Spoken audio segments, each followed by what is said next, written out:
My name is Brendan. Today I'm going to be showing you how to do UVs and UV best practices. I'm not going to be going too in-depth into how to cut and sew, but we will be going mainly over how to gridify, how to align, how to basically set up your UVs so that they look minty and that they're ready to go in game. So without further ado, let's get started. This is a coffee shop prop scene that I made for a portfolio piece. We're going to be using one of the coffee cups I made here, this little guy right here. So I'm just going to blow away all this other stuff here. Cool. And we don't need the steam. Alright, so this guy already has UV cuts on it. So what I'm going to do is we're just going to get rid of everything. Cool. We're going to start from scratch. Oh, I'm also going to delete my shells because I am going to show you guys how to do that. Sorry, just bear with me here. Okay, there we go. Yes. So before we get into the UV toolkit, let's talk about UVs. So UVs are how you get 2D textures, 2D textures displaying on a 3D model. So you have to basically map certain parts of the geometry and say this part of my model goes to this part of the 2D texture. And you're basically saying up your textures for game models. As with most game art stuff, it's imperative that you be as efficient as possible. And as I alluded to earlier, you want to make sure that they are gridified in a way that makes sure that there's not any anti-aliasing.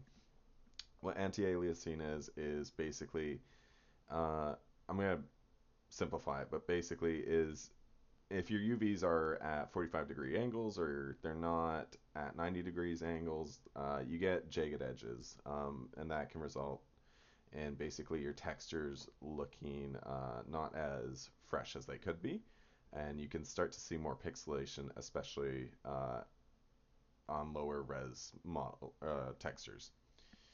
So let's get into this. So this is a coffee cup I modeled, pretty straightforward, pretty simplistic, pretty low poly. Um, so to get into your UV toolkit, you can press this little guy right here. This will open up your UV editor, as you can see right here.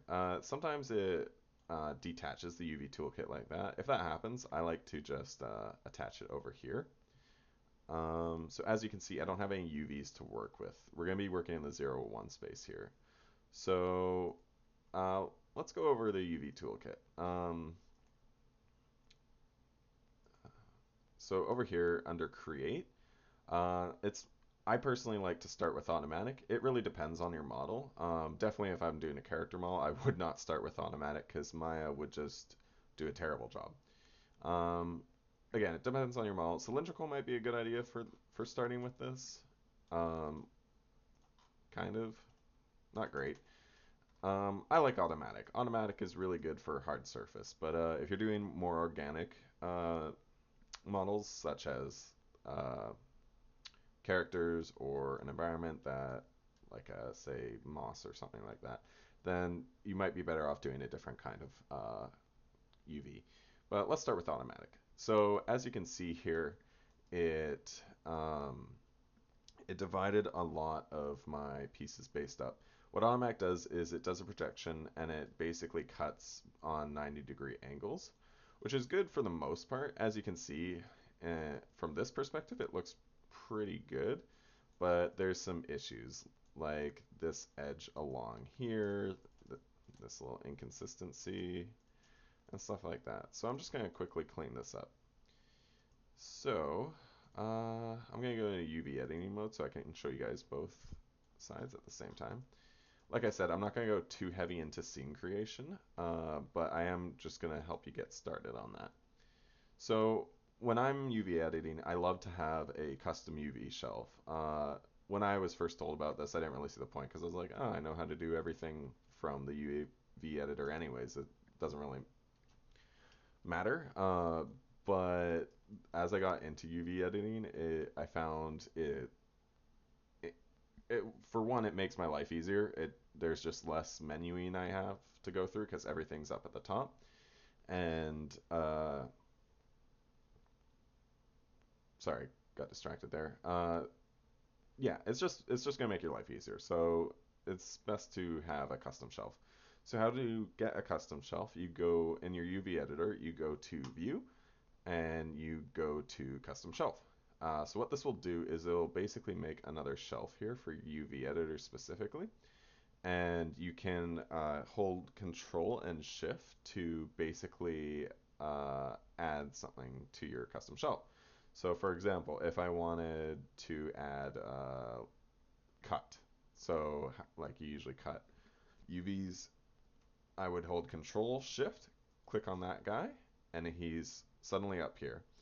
If you want to add a divider, so say I have sew, but I want it to be separate from cut, you can just right click, add a divider, and then you can use middle mouse to drag them and move them as you please. But we don't need, oh, whoops. Whoopsies. I did it again. The dividers are very small. All right. So that's the importance of custom shelf. So as I was saying, when it comes to hard surface, your UV seams should generally, obviously there's exceptions to everything, but generally speaking, should be located on hard angles. So what does that mean? Basically, anything that has a 90-degree angle or close to should be cut. So, and that's fortunately what automatic does. So assuming your geometry doesn't have too many bevels, automatic should really get the job done. So I'm going to add two useful buttons to my shelf here to really help me get through the cutting and the sewing. So as I alluded earlier, we have cut. So I'm going to Control Shift, click on this, add it to my shelf. And instead of sew, I'm going to use move and sew. I really like this one because it's just better. I don't know how to describe it. So now that I have that set up, I can just take care of these seams. So anytime I want, I'm in edge mode by the way, I'll just grab an edge, hit this button up here, and it's sewed. It's going to look like garbage in your UVs for a little while. We're not going to worry about that for now, but basically we're going to be doing some cleanup here. So I'm going to, come on. I'm basically going to be sewing everything, and because I did this as an operation, if I just hit G now, it'll just sew again because that's the lot. G does your last operation that you did before. So that's really handy. Cool. So those seams are all taken care of. One last one there. Cool. Yep, that's looking all good. Again, this is gonna look like garbage. That's okay. Okay, no seams there. All right, this is looking pretty good. So now let's do some cuts. So, whoops, we'll still want to stay in edge mode, but this time instead of sewing, we're going to be cutting. So I want to cut here. Now you might be thinking, why don't you do a cut here? Honest answer is it is a bevel there, so I can get away with it. It's not a huge deal. And then, like I said, I'm not going to get too heavy into cutting and sewing, but we'll also want a seam going down the middle of the cup. Uh, oh, those are quads. That's why. All right, I'm gonna do it here. Cut going down the middle of the cup so that it unfolds better. So we're gonna hit G there. One thing too is that there's an interior of the cup that's modeled as well, so we have to UV that as well. So I'm just gonna quickly select that. And where did I put that cut? Oh, cool, I already got it.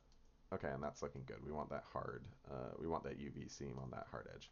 So wherever there's a hard edge, you want a UV seam is the gist of how you should be cutting. Again, this is for hard surface. Organic modeling is a lot different.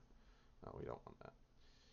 Cool. And you see how fast I was able to get those seams cranked out just with these two buttons up here. It's a lot better than cutting like shift right click, cut, shift right click, move and sew.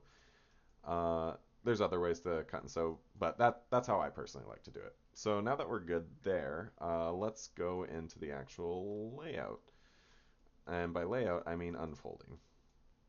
So again, this is all personal preference, but I like to grab UV shells. I know Jeff personally likes to grab UVs, and he double clicks UVs to grab them, but I don't know. I like the uh, instantly being able to see what I'm clicking on and seeing it here as well.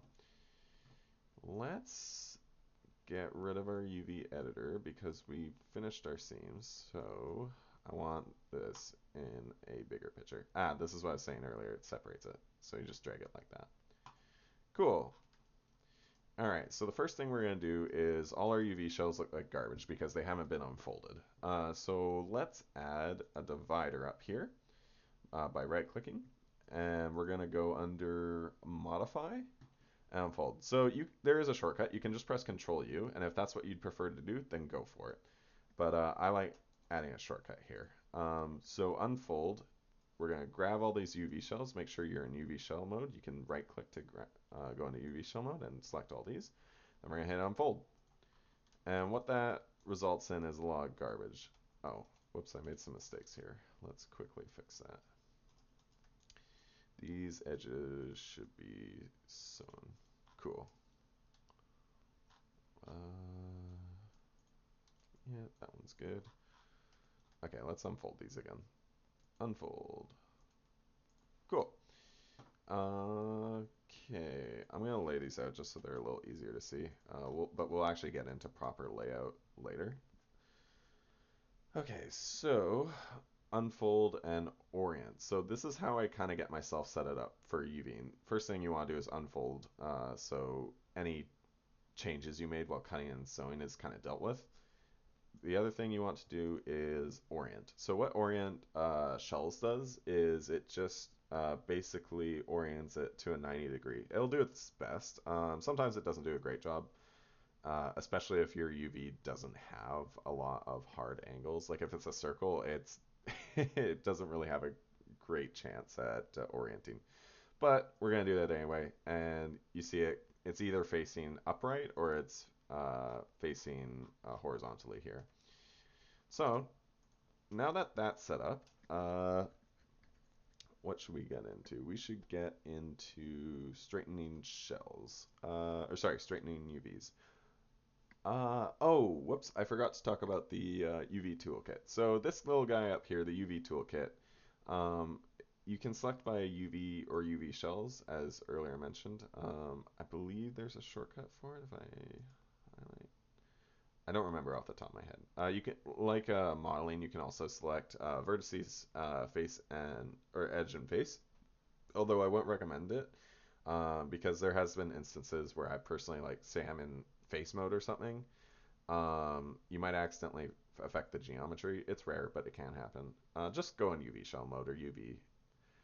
Uh, so there's symmetry. I'm just gonna be basically going over the things in the UV toolkit that I personally use. There's a whole bunch of useful tools, and honestly, I'd benefit from using more of these, but I'm not gonna pretend to talk about stuff I don't actually know. So I'll be honest, I don't think I've used soft select for UVs before.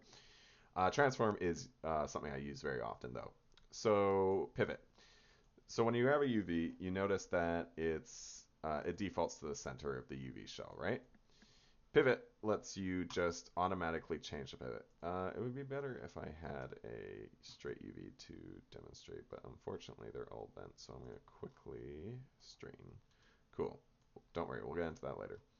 So pivot lets me move my pivot. You can also do this manually by pressing D, and then I'm able to move this and hit D again, and now the pivot's adjusted. I find this is a lot faster though. Generally speaking, I want to go to one of the corners or one of the edges for moving my pivot. If you press D to move your pivot and hold V, you can snap to vertices, kind of like in modeling. It's very similar. But like I said, pivot's faster, and you can reset it and all this good stuff. Yeah, so if you want to scale like that, you can also use X to snap it. So if I want something on the edge of my UV space, generally what happens is I'll grab a UV shell, hit the pivot, hold X to snap it to the UV space, and then I can skip. Whoops. If you click off of your UV shell, the pivot will reset, but fortunately you can just click it again there, like that. And then I can scale it based on that. So it's really good for when you're laying out and when you're trying to basically get the maximum UV space. Pivot is really helpful at setting up those wheels in motion. The other thing here that I use is move. So move literally just translates the shells. So right now it's moving at 0.1 UV space. So this grid is divided in 0 to 1, so it's moving at zero point 0.1, or it's translating at 0.1 in the V, I believe. I don't know. But I don't use that a whole lot, but what I do use is I set it to 1. So if I have UV shells that are stacked and I want them, say I have two of this shell and they're the exact same, I have two coffee cups, right? I can just stack them and then I can move one over. And then this is really good for repeating textures.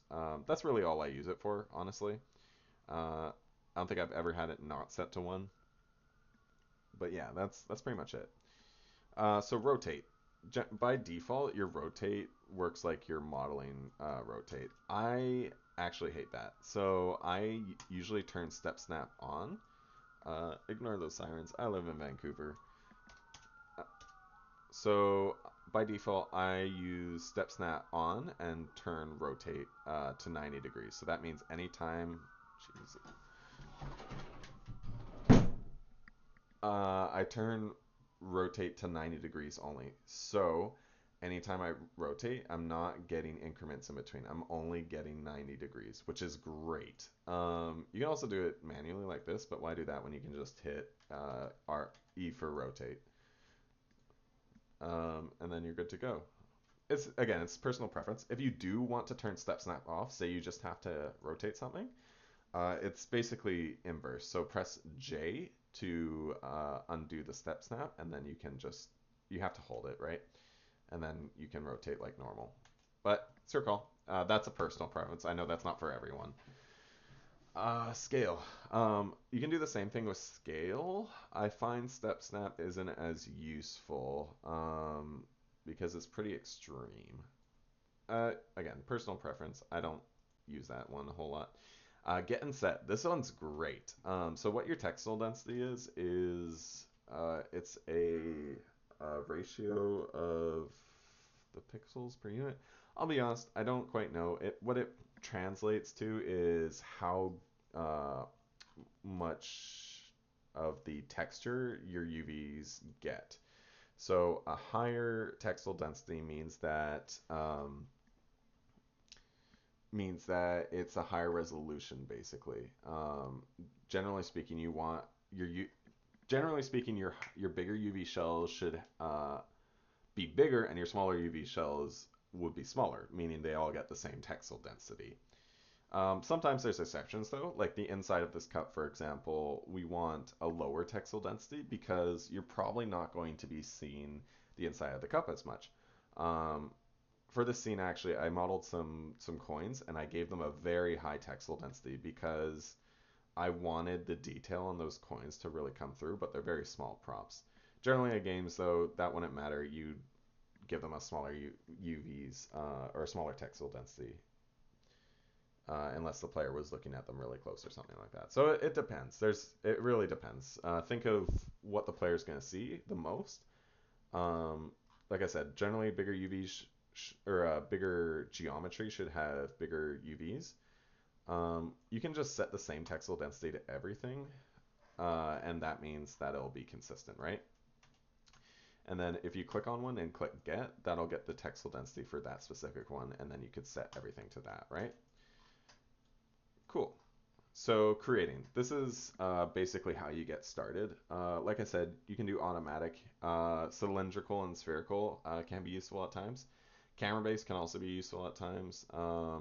Honestly, I only really use automatic and camera based, but it's personal preference. Generally, if you're doing hard surface, automatic is the easiest place to start. Let's make some space here. Cut and sew. Yeah, this is basically the same thing. I always use my shortcuts up here, but you can do it here too if you'd like. Unfold. So this was where we get into gridifying.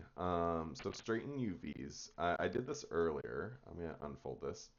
So what straighten UVs does is it basically, any UVs that have an angle of 30 or higher will be aligned for the UV that you selected. This angle can be adjusted. So say I want 15. See, it kind of missed some of the harder angles at the top here. So 30 is good. I would never go really past like 40 personally. 30 is like a good medium, but sometimes it can be too much. For example, if you want to gridify this, it's going to look... So at a glance, you might think, oh, that did a pretty good job. But what it's actually doing is whoops, it's actually squeezing some of the UVs together. And that's really bad because what that means is that they're folded in on themselves. So as you can see, there's a bunch of red here. And that's really not good because you're basically not going to be able to texture those parts in red there. So yeah, be careful when you're straightening UVs. You'll generally want to have this little guy in the top left toggled on. It'll highlight stuff in blue, or sorry, by default, everything that's not flipped will be blue. Anything that's flipped will be in red, which I think you can do manually. Did I misflip? Oh, I did misflip. So flip, as its name implies, will flip the UV. So if I was texturing this and I wrote a word on this, like say I wrote Brendan, um, like vertically down this UV, it would show up normal. But if this UV was, whoops, if this UV was flipped, now those letters would be backwards, so it would be kind of illegible. So flip is useful sometimes, especially if you're stacking shells. Generally, I don't use it a whole lot myself, but it can be useful. I'd avoid against stacking shells unless you know there's not going to be any text on them. Okay, so yeah, straighten UVs, very useful. We're going to be getting into this a whole lot. In fact, let's add another divider to our toolkit. We're going to add straighten UVs, which is right at the bottom here. And we're also going to, so sorry, you hold Control and Shift to add it to your toolkit again. We're going to Control Shift and click on the little option box here. So normally if I click on a shell and click this button, it'll straighten the UVs. Same as clicking it down here, right? Let's hide this because we don't need it right now. But sometimes, like I mentioned earlier, the angle will be too high or it'll be too low, and by default, this button here defaults to 30. If you change this, it will not change up here, so just be aware of that. What you can do is, if you set up this option box here, you can just change it. So let's say I want 15. Whoops. So I want 15. We'll hit apply and close. So there are, trust me, there are circumstances where you'd want this, but in this case, it's not looking good. 30 would be better. That means from this point on, this little guy is always going to be straightening UVs at an angle of 15 now. So it's good to change it because it doesn't update based on this, but it will update based on this. So just be aware of that. Oh God, that looks awful. Let's try that now. Yeah. All right. So you notice that even though I've set it to 30, this one's still missing a couple. So let's try 40. There we go. Okay, I thought that wouldn't work. Cool. I always set it back to 30, just so I know.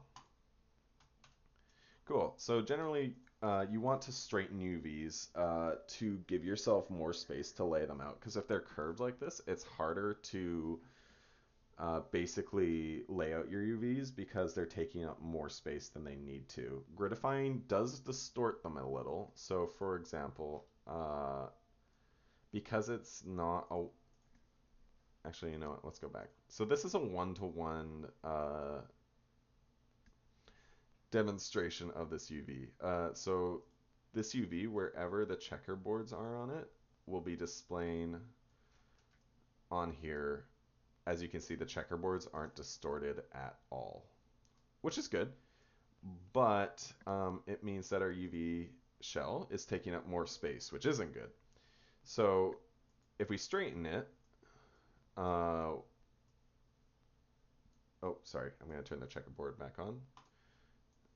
If we straighten it, you can see that there is a very, very little amount of distortion here, but for the most part, you can barely tell.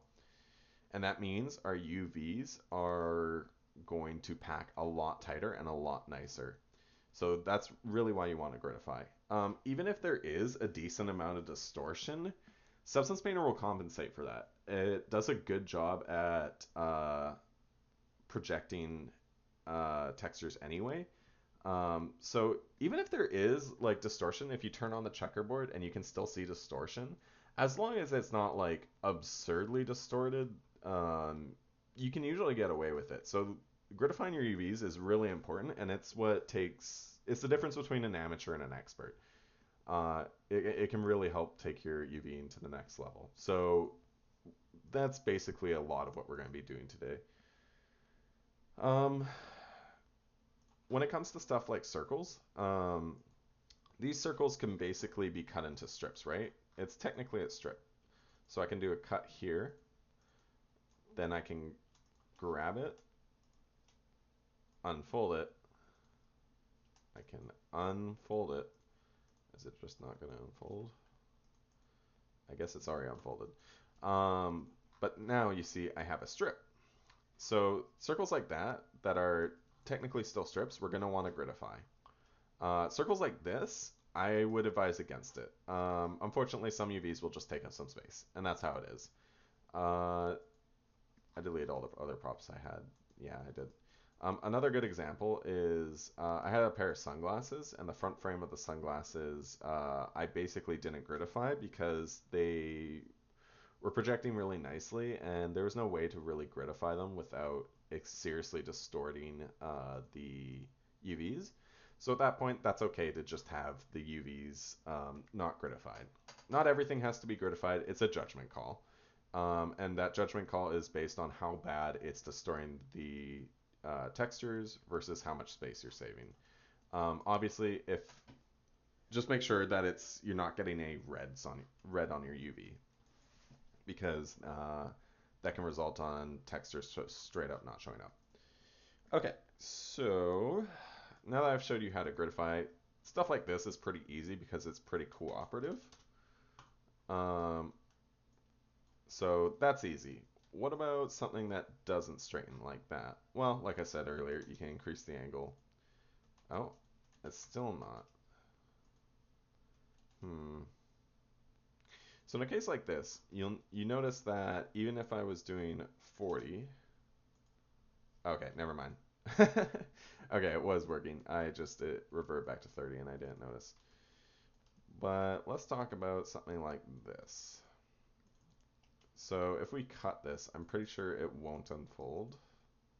Oh, whoops. There's already an edge there. Let's undo that. So I like to have two cuts. Cool. Keep them even, and now we'll unfold. Yeah, these are as unfolded as they can be. Cool, and we'll do that for this guy. We'll do, okay, there's a cut here, so I like to keep them exactly opposite so the UV shells are, they're similar. All right, last pair. These ones I'm going to be leaving alone as well because they're circles. It's just not worth the hassle, to be honest with you. It's okay to leave those ones as is. I believe that's the opposite. Okay, cool. So now that those are set up, you go, hey, I want to straighten this UV. Oh god, that looks like garbage. That's not what I want. Oh, I know. I need to orient it first. Now I can try to straighten it. Oh, that's still not great. So in this case, you would have to do a lot of manual moving. So this is where straighten shell comes into play. What straighten shell does is it, based on a line in your geometry, it will straighten the rest of the UV out to it. You see how well it did that? This is one where if I tried to straighten it, it looks like garbage. But if I use edge and I go straighten shell, it does a really good job. And then I can just grab this and straighten it from that point. And now I have a gridified UV. That looks great. Compared to this, that looks awesome. So this one has a line in the middle. I can't really do it to this edge here because it grabs the whole edge. Even if I did it manually, I don't think it works.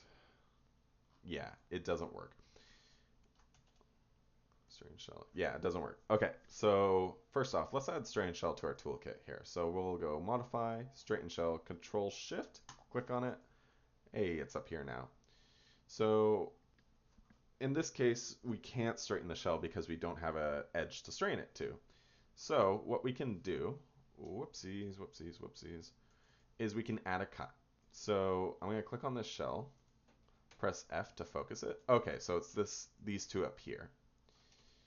And what we're going to do is we're going to actually add a cut to help us out. So we're going to go into multi-cut, just click it up here, and oh shoot, set your step snap to 50.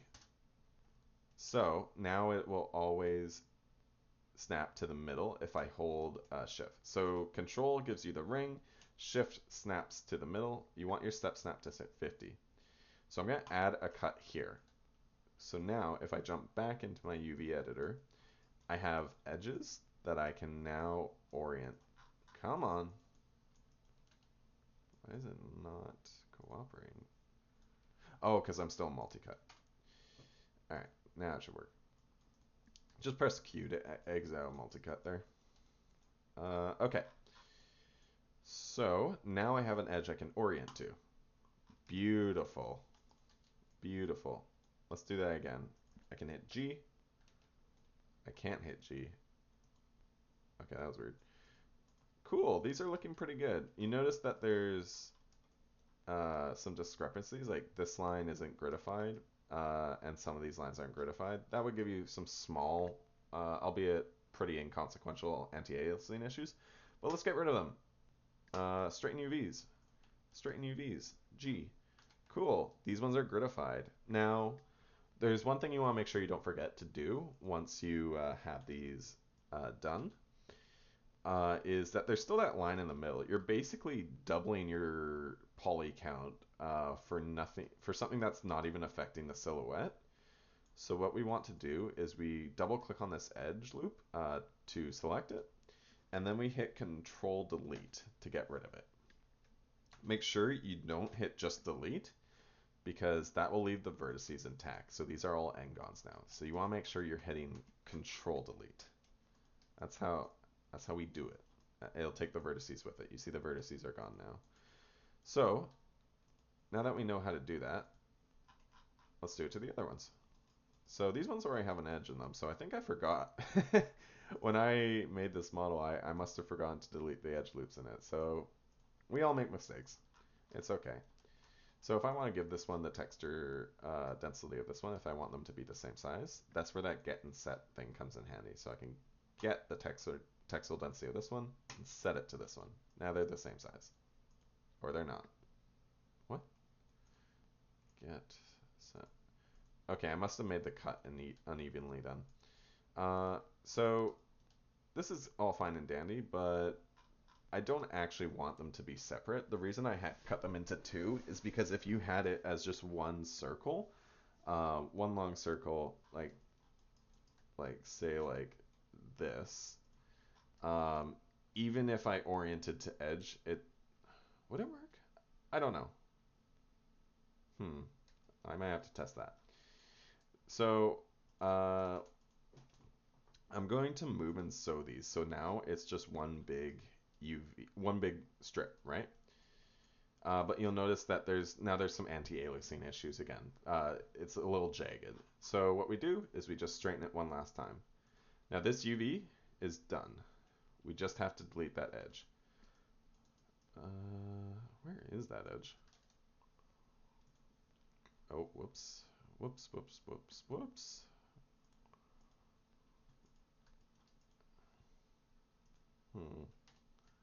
I think it's on the inside. It is. Okay. That's why I missed it. Well, oh well. So we go edge mode, double click this edge, control delete. Cool. There we go. Now it's technically better than last time I did it. Cool. So this UV is done. These two just need to be move and sewed. Done. Let's try. I'm not sure if this is gonna work. So this one is all one UV. I'm gonna go multi-cut, shift control to add an edge loop, go back into UV, grab this line, orient to edge. Oh, it did work. It just made it tiny. Yeah, it's not great. That's tiny. Let's increase that textile density a little. Oh, even upscale, that's still pretty small. All right, let's try straightening the UVs. Hey, that did a pretty good job. Wait. There's a center line, and it just got rid of the center line. So technically, I'm sure we'll see a bunch of red. Yeah, there's red on there. Not a lot, but still some. Uh, yeah, that's a lot messier way of doing it. I'd advise against it. Cut it into two pieces. Uh, technically okay, I guess. We'll get rid of that. Yeah, there's the red. That's what I thought would happen. But we can just get rid of that line. Um, technically it works. I'd advise against it. It's a pretty messy way of doing things. But that one's done. Cool. Let's finish these two. Oh, I'm hitting F, by the way, to highlight them. Or not highlight them, focusing my camera on them, which is really useful. You can do that both in UV mode and in modeling mode. I don't know what you call it. Okay, last one, last one. So orient edge. Oh, whoops. Do them one at a time. Orient edge. There we go. I'm just gonna, oh, gonna move that over here, and then I'm gonna do the same thing. G. Okay, orient to edge. Cool. I'm gonna grab these two, straighten UVs. Perfect. Looking minty. Going to move and sew. I'm doing that, by the way, by shift right clicking, move and sew, but you can also use the shortcut we made, right? All right, last one, last one. And don't worry, I'll delete the geometry after. I just like doing all the UV stuff in the UV editor first, and then deleting the geometry after. But as you can see, sometimes I can miss things. Okay, cool. G. They're stacked on top of one another. Whoops. Cool. Going to straighten UVs. Cool. Looking minty. Those are some nice looking gritified UVs, aren't they? But wait, I forgot to do the geometry. All right, so we're gonna go edge. We're gonna delete that, and we're control delete. Cool. This is looking pretty good. The only problem is you notice that there's one seam along here, and then I accidentally have some additional seams here. So what we want to do is we want to get rid of those seams. So those are ones I forgot to sew. So, oh, did I just not have one on the other side? Oh, I don't. All right, so I goofed there. So we're gonna cut. Cool, and then we're gonna sew that one. Cool. There we go, that's looking better. I wonder if it's the same. All right, so that one has a cut.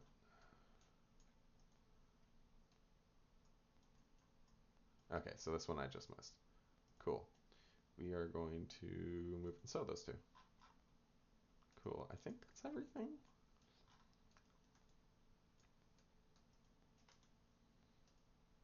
Sorry, this is a very chaotic way of demonstrating. I think we're good. I feel like I've forgotten to sew too, but I don't think so. All right, cool. So now comes the last part of this. So we have these all gridified. They're looking good, except the circles, but that's okay because they're going to project well anyways. So now we just have to lay them out in the 0 to 1 space. 0 being here, 1 being here, up here. I'm kind of wrong about that. Sorry. 0 is here for both axes. 1 is here for one of them. 1 is here. Don't think too hard about it. We want it in this square, basically. So what we're going to do is a cool thing called Layout UV. So you can do this by shift right-clicking, get the marquee menu, and Layout UV. And you see it stacks them all. Oh, this one isn't. That one's not gridified. Bam. Now it's gridified. So as you can see, it laid it out, but there's a lot of wasted space up here, here, and here. Maya will do its best to lay out the UVs, but it can only get you like 80% there, I would say. Um, excuse me. Yeah, it can only get you so far. First off, let's add layout to our shelf. So I'm going to right click, add a divider. We're going to go modify layout, Control Shift, and this is one I also grab the option box for. One thing before we get into layout, I'm just going to quickly show you stack shells. That's another one I use. Stack shells, I add it to my toolkit along with layout. So what stack shells does is if you have two shells that are similar, like these two right here, and you hit stack shells, it'll put them over top one another. Now, it didn't do a great job because these ones have different textile densities. So if I grab one and set it to that one. Oh, they're actually a bit smaller than one another in literal geometry, so I'm just going to eyeball it. I'm going to move to vertice. Good enough. All right. And then if I did, so now say these two were literally the same, but they were in different places. If I grab one, grab the other, hit stack shells, it'll stack them to the best of its ability. Cool. Stack shells can be useful. Just remember when you're texturing, if I was to put text on one of these shells, it would show up on both. So just be aware of that. But yeah, that's the outside of the cup and the inside of the cup, so it's not a big deal. Yeah, it's fine. Anyways, so let's get into layout. So layout did an okay job, but there's a lot of settings in the layout tool that we're going to want to tweak. So, first off, fix that manifold geometry. Hopefully your geometry should be rock solid. Um, if you have fixed non-manifold on and it's triggering when you try to lay out your UVs, you need to fix that before you get to UVing. Use the cleanup tool, figure it out. Best of luck. Packing iterations. This basically means how many times it's going to sorry, one sec.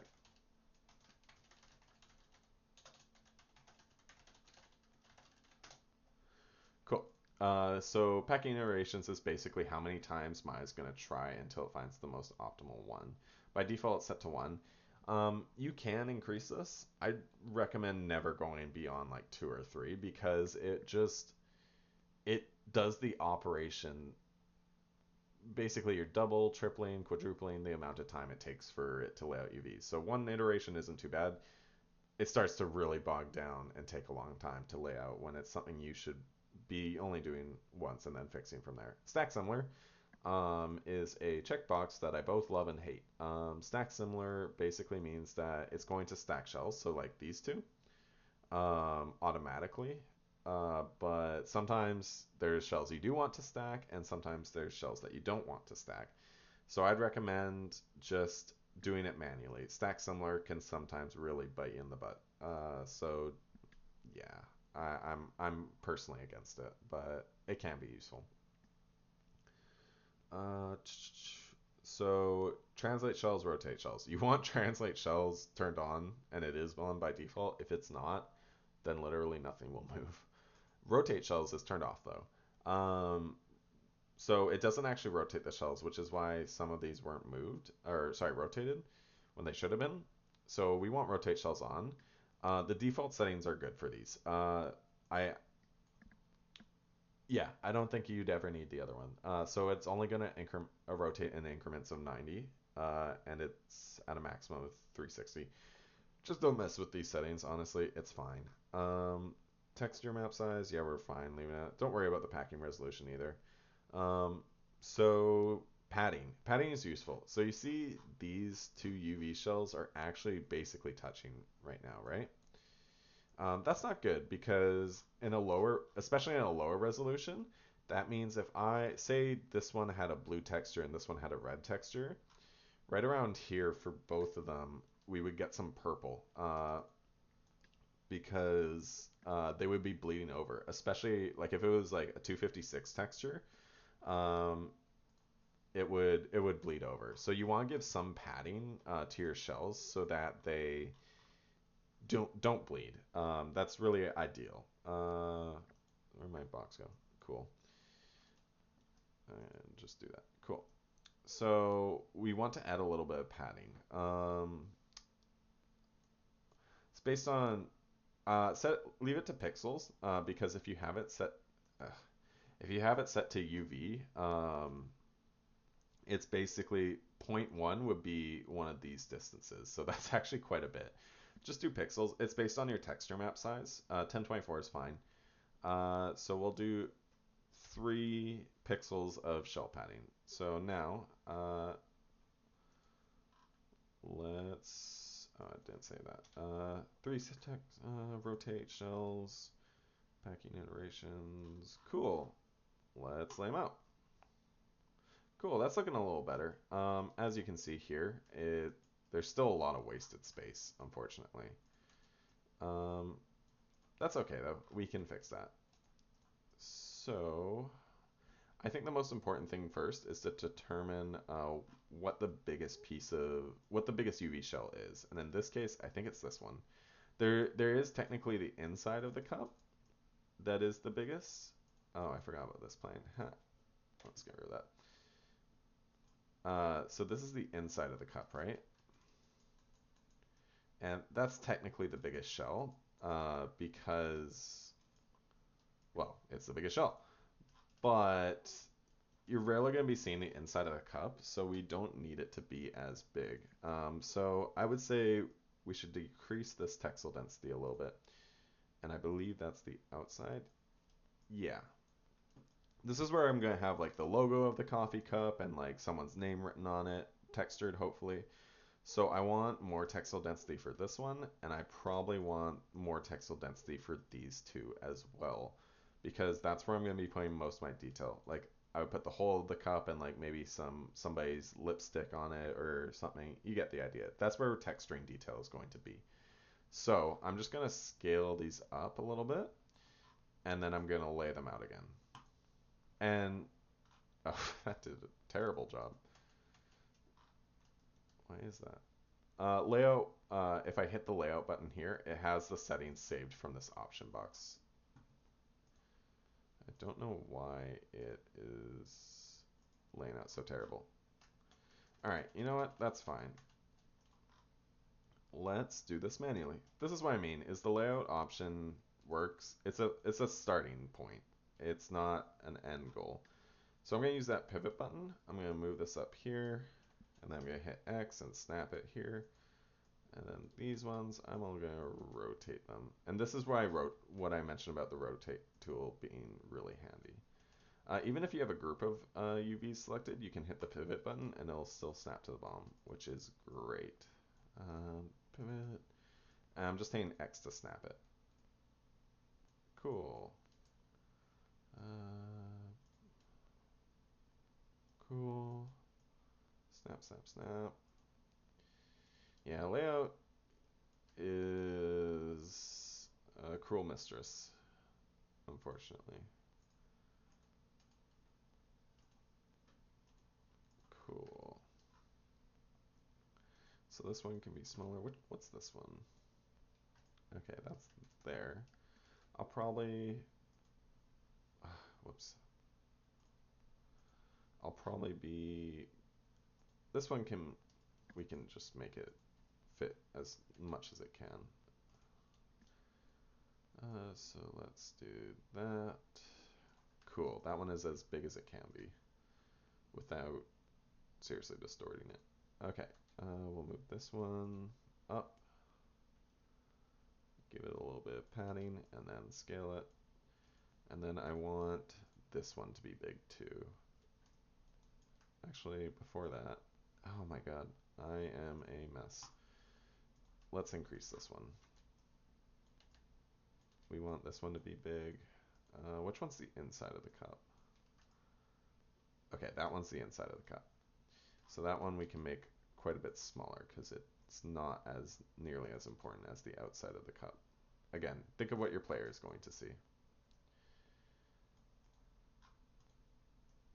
I might want to allocate a little more. You know what, this one can really shrink because that's also the inside of the cup. You know what, I'm going to grab the textile density of this one. It's set to 5. That one is also set 5 now. So now they're consistent.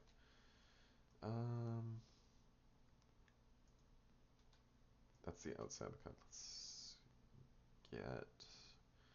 You don't have to do this. That's just what I'm doing. It's, again, personal workflow. This guy can fit in there, probably. Yep. Try to give some padding. Cool. Alright, so now these ones could be scaled up. I'm going to set the pivot to the right so that way they don't go over the UV line. Cool. And this one, you know what, let's rotate it. Alright. And then we can pivot. I'm going to move that to the left. And scale it up a bit. And then this one I can scale up because I just have the space for it. And then that means I can scale up this one.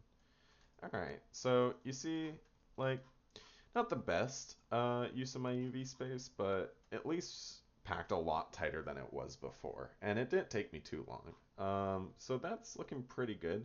Just a quick spot check. Turn on the checkers.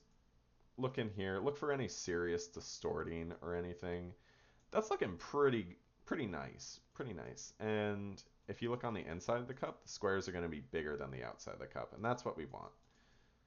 So that's looking pretty good. Last thing, I didn't use this tool, but it is useful. So fortunately, this geometry is really gratified, so I didn't have to use it. But that's never the case, or not always the case. So last thing here is align and snap. I'll be honest, I don't see the purpose of snap. I tried using it earlier, and it just use the line. What a line will do is it will align UVs.